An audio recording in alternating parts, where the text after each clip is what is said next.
Hello everyone, Charles Watts here, the Arsenal correspondent at Goal, joining you at the end of another working week. It's Friday, Mikel Arteta's press conference has just finished ahead of Sunday's game against Leicester. I thought I'd pop on and talk about a few things that he had to say, look ahead to that game and latest team news ahead of it, which is a little bit mixed in terms of Arsenal, but I mean, not wholly unexpected. So we'll get to that at the end of the video. But a few things to go over. First, one of the big talking points from the press conference was Alexandre Lacazette. Obviously, it's weird. I want to say in excellent form, but obviously he's not scoring many goals. And as a striker, you want your striker to score goals. But he is in excellent form. There's no doubt about that in terms of what he's bringing to his side. I wrote a big piece about Lacazette today, actually, that's gone live on Goal. It's on my social media channels. So if you want to go and find that after this, have a look. And it's kind of talking about how difficult it's going to be for Arsenal to replace Lacazette in the summer. You know, a lot of people look at it and think, well, he's not scoring goals, it'll be easy. But I don't think it's going to be quite as easy as that because of what Lacazette brings to this Arsenal team. He's kind of the glue that holds it all together, to be honest, at the moment, in an attacking sense anyway. And it brings the other four guys that I've spoken about in previous videos into play. And so I don't think it's going to be quite as easy as everyone thinks to just replace him in the summer. Whoever comes in is going to have to not just score goals, which obviously you want, but he's going to have to also really be a proper team player as well and make sure that those around him, the younger lads out wide and behind, can continue to flourish. Anyway, Mikel was asked a lot about Lacazette and his form and his contract situation. Here's what he had to say about his contract anyway. He said, we have discussed that. I've been open that at the end of the season, once we know where we are going to make the decision altogether. I don't want anybody thinking something else. That is not that. The decision we agreed is to do it in the summer, and we are going to do it as soon as the season is finished. It was then asked, is Lacazette happy to wait until the end of the season? He said, that's a question for him, but obviously we have to make decisions, and we made that decision to finalise it at the end of the season. That's what we're going to have to do. Now, a few of us have been talking, a few of the Arsenal journalists who cover the beat have been sort of talking about this comment, and we were trying to work out if what he means when he says, once we know where we are. It's like, is that him saying that once he knows where Arsenal are playing next season, in terms of, basically if they got Champions League football, they might offer him a new contract because of the extra games that it's going to need? We're not sure. It's a little bit open to debate, but it does raise a possibility. You think if Arsenal are in Europe next season, which looks increasingly likely that in one competition or the other, we don't know which one yet, but it looks like they're going to be in Europe next season. It would be a surprise if they're not. Then they're going to have plenty more games to play, and so you might want, possibly rather than just having two forwards and other players around him, that's in the wide men who could fill in there like Martinelli, maybe you want three forwards. That could raise the possibility of Arsenal deciding, you know what, we'll offer Lacazette 2 years. But then it's not as simple as that, because will Lacazette take that? I imagine Lacazette will be getting some good offers from elsewhere at the moment, might get 3-year, 4-year contract even somewhere else. So even if Arsenal do decide to keep him and do think he might be useful in terms of the extra games, it's not necessarily that they're going to that he's going to accept that. But we'll wait and see. It's all going to happen at the end of the season. I mean, Mikel's been, like he says, he's been open about this. He's spoken about it many times before. He's always said that this is something we're going to discuss at the end of the season with Lacazette. Not just Lacazette, the other players who are out of contract as well. He doesn't want any distractions, anything like that. At the moment, all the focus is purely on, let's try and get ourselves in the top four. Let's try and finish off this season that we've done, pretty well in up to now. Let's just finish on that, not worry about anything else off the pitch, not worry about distractions. Let's just focus on the football. And at the moment, it's definitely not affecting Lacazette. Like the question was asked, as I said, will he be happy to wait until the end of the season? Well, it doesn't seem like he's unhappy at the situation at the moment, does it? Because he's playing very, very well. Yes, he's not scoring, but he's definitely playing very, very well. And he's being very professional about it, which is what you would expect from Lacazette anyway, to be honest, because he's always kind of been like that since he's arrived. And so we'll wait and see when it comes to Lacazette. And it was also kind of asked, in terms of Champions League football, how important is that for planning for your transfer window? Because the planning will start now. How, if you do get Champions League football, is it going to completely change what you've done for the transfer window? Can you are you planning for one scenario, as in Europa League, another scenario for Champions League, and he said there are two, made me laugh. He started off by saying there are two things, and then listed loads of things. So he says there are two things: the amount of games that you have to play, the amount of players you need in the squad, the players you are losing or earning in that squad, and then obviously the resources that are available by playing in European competition changes the picture a lot. It doesn't make too much sense, but when he says the resources that are available playing European competition changes the picture a lot, I mean that clearly means what it means. It just means that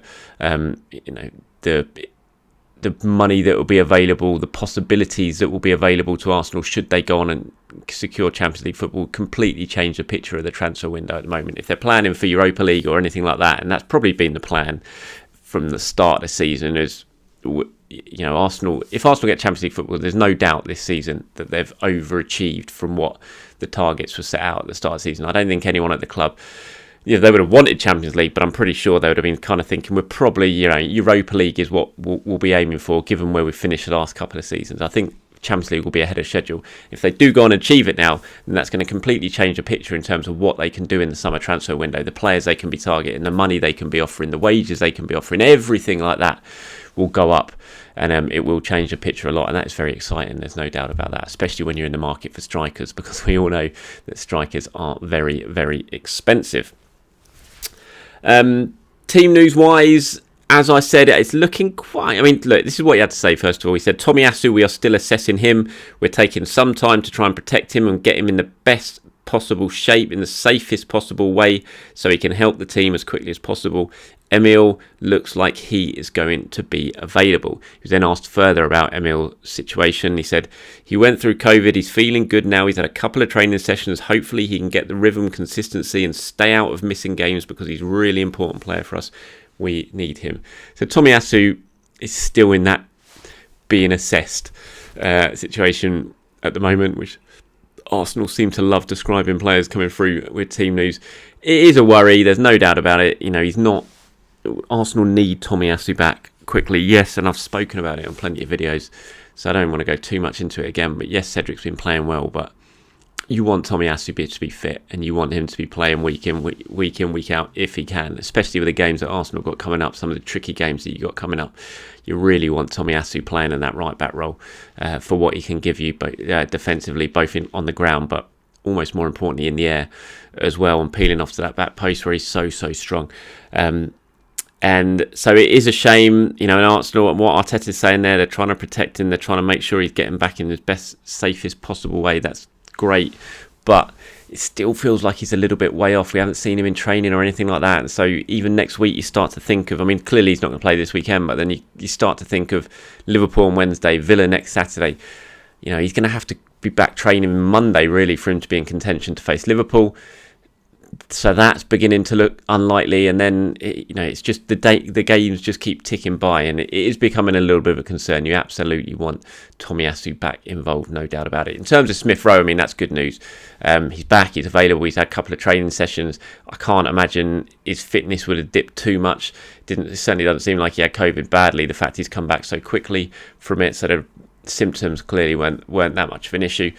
And so you'd think he's definitely going to be pushing to not just be available, but pushing to start. Now, Gabby scored that goal against Watford, which I think was a really important goal for Martinelli. I don't think he's been at the level that he's certainly been at in January and February. I think the last few games he's looked a little bit tired, Gabby, and has not been at his best. But that goal against Watford could do him the world of good, and give him a major confidence boost. We saw when he scored against Newcastle after a long time without scoring, I think it was. He then immediately followed that up with other goals, the 2 goals at Leeds, for example. So you can kind of get into a little bit of a run. So it'll be interesting if Smith Rowe is 100% fit, which I don't see why he shouldn't be, who Mikel goes for against Leicester on the left-hand side. Is it going to be Martinelli? Is it going to be Smith Rowe? I kind of said in the build-up to last weekend's game, when I thought Smith Rowe was going to be available, that I'd go with Smith Rowe against Watford. Obviously, he missed that game with COVID, but I still think now if he's fit, and I love Gabby, don't get me wrong, I love Gabby Martinelli, and I loved his goal at the weekend, but I still think if they're both fully fit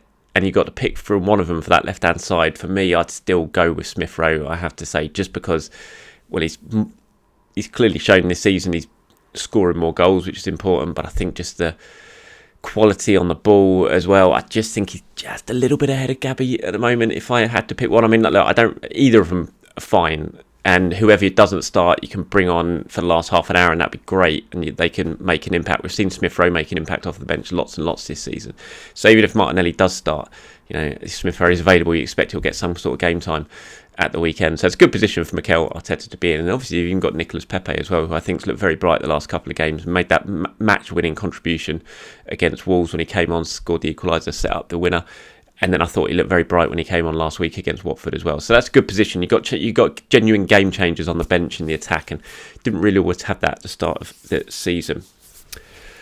A couple other interesting bits. One was on Xhaka, actually. I mean, I'm sure you've all noticed it. We all have. That Xhaka's kind of been playing in a new role recently. He's been playing in a very advanced role, really, and kind of a 4-3-3 that Arteta seems to have switched to.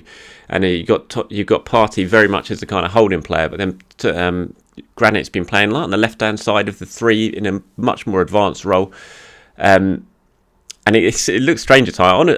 Recently, in the last couple of games, at times you looked up and Xhaka's been the most advanced Arsenal player, making runs, trying to break the defensive line and almost getting on the end of free balls. It looks very, very odd. Mikel was asked about it, and he about the role and why he's done it, and he says sometimes you have to take players from the comfort zone and open up a different door to explore how the team will react, what the opposition will do, and then it makes things more unpredictable. If not, it's pretty easy to prepare the same thing for the opposition.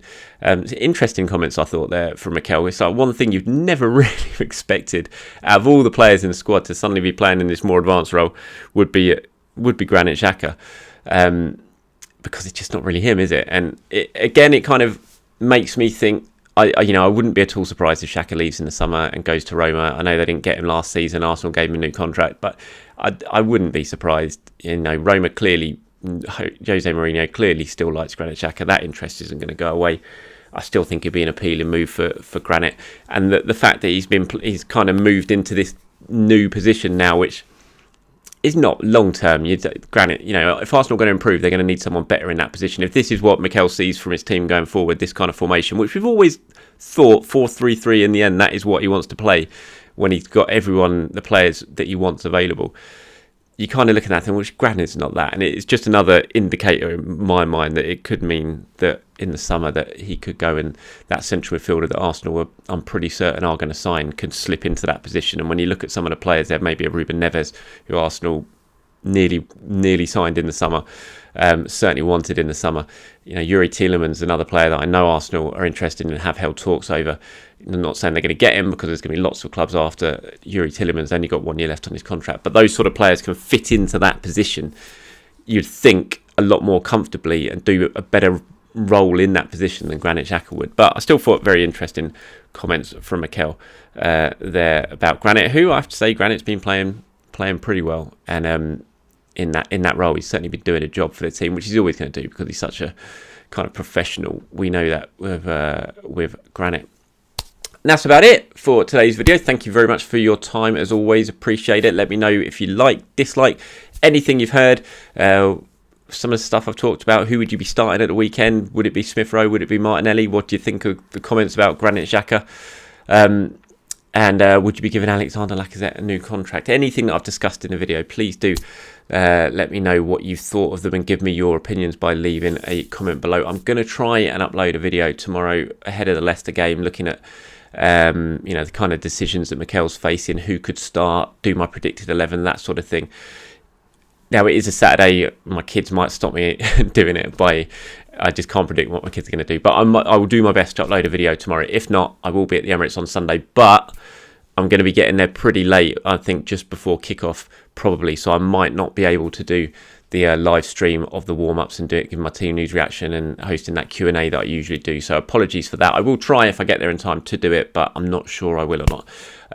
So yeah, apologies for that. But hopefully, like I said, I will do a video tomorrow, so keep your eyes peeled for that one. Have a great start to the weekend, everyone. Enjoy your Friday. I'll speak to you soon.